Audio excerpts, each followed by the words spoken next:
नमस्कार। आज आप लोगों के लिए एक नया वीडियो लेकर आया हूँ। मैं रामराज दुबे। जैसा कि मैं वीडियो खास करके लिए उन माता बहनों के लिए है जो घर में आंगन में बाड़ी में जो हरी सब्जी की खेती करते हैं उनके लिए है। जैसे हरी सब्जी खेती आप किए हैं, इसमें इल्ली लग जाता है, कनकट्टा वो आकर रात भर में काट देते हैं पत्ते को, और फफूंद लग जाता है, अन्य प्रकार के कीड़े मकोड़े लग जाते हैं।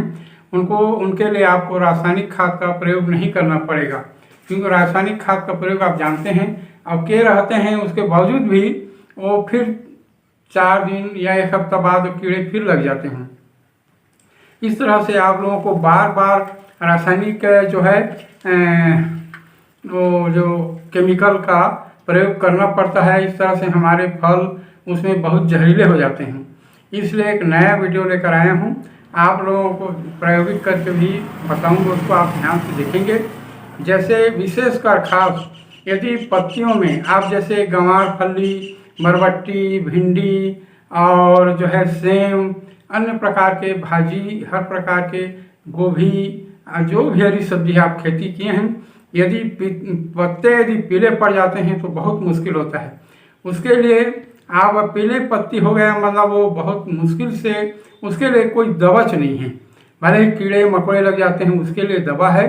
खासकर आपके लिए सेम के लिए प्रयोग करेंगे। इसमें सेम पिछले 3 सालों से सेम आप बाज़ार में बहुत महंगा हो गया है, और सेम पीले पत्ते हो जाते हैं, फिर फलते ही नहीं।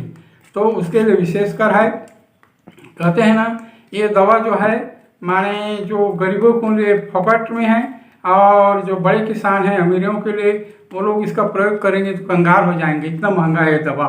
जैसे आप देखिए ये एक भाटा है, इसमें देखिए दवा का छिड़काव किया जा रहा है।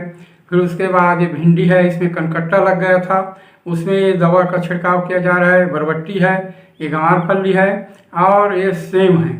ये सेम पिछले महीना दिन पिछले पूरा पीला पड़ गया था।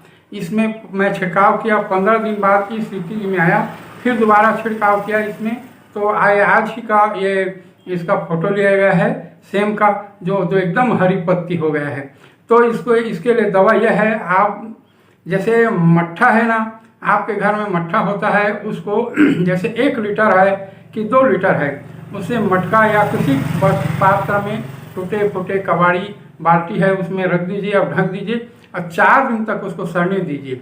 सड़ने के पश्चात जितना मट्ठा रहेगा ना, वो उसका आप ना उतना ही और पानी मिला देंगे। 1 लीटर है तो 1 लीटर पानी, और 4 दिन बाद उसको शाम के समय आपको पूरा नहला देना है उस पत्तियों को। इसका कारण है फिर आप देखेंगे कनकट्टा वापिस नहीं आएगा। ये भिंडी है, भिंडी में मैंने कनकट्टा लग गया था, अब 1.5 महीना हो गया कनकट्टा नहीं लग रहा है उसमें। फिर कई जगह फफूंद इल्ली लग गए थे कई मेरे हरी सब्जियों में, वो आज तक अब 1.5 महीना हो गया नहीं हो रहा है। अब विशेषकर जो ये हरी सेम है ये पूरा पीला पड़ गया था, तो सेम देखिए आज की स्थिति में हरा हो गया है। इसका कारण है आप जड़ में कितनों भी माने वो जैसे कंपोस्ट खाद है, गोबर खाद है खरीदेंगे, ये पौधों के विकास और डालियों के विकास अत्यधिक फूल और फल लगने के लिए होता है। लेकिन जो पत्तियां हैं जो सूर्य के प्रकाश में अपना भोजन बनाती हैं, मंड या स्टार्च जिसे बोलते हैं, तो जब पत्तियां पीली क्यों पड़ती हैं, जब पड़ जाती हैं ना, तो वो अपना भोजन बनाने में असमर्थ हो जाता है वो पौधा, और वो सूख जाती हैं। कारण यह है कि हमारे जो ज़मीन में जो नमीपन है वो लगभग समाप्त हो गया है केमिकल उर्वरक आदि के छिड़काव के कारण। तो पत्तियां पीली पड़ जाती हैं और सूखी और रूखी हो जाती हैं। जब पत्तियां रूखी हो जाती हैं तो पीला पड़ना स्वाभाविक है, वो मंड या स्टार्च अपना भोजन नहीं बना सकती। तो इसको माने केमिकल नहीं करना चाहिए। इस अमृत चीज़ है ये पौधों के लिए। आप मट्ठा का जो आपको प्रयोग बताया मैं, उसको सिंचाई कीजिए, आप देख लेंगे 15 दिन बाद वो पीली पीली पत्तियां हैं वो एकदम हरी हो जाएंगी और मस्त फल फूल लगने लगेंगे। जो जिनका 1 डिसमिल से 5 डिसमिल जो माता बहनें या भाई लोग खेती किए रहते हैं अपने घर आंगन में, भाजी के लिए तो जोरदार है। भाजी में इल्ली जब लग जाता है और उसमें कनकट्टा भी आते रहते हैं, उनको बिल्कुल लगा दीजिए, नहला दीजिए। आप कनकट्टा कभी नहीं पाएंगे इल्ली। जैसे प्रायोगिक मैंने किया है, पिछले साल भी किया था और इस साल भी किया हूँ, आप स्वतः देख लीजिए। तो बस इतना ही। जय हिंद। देखा था।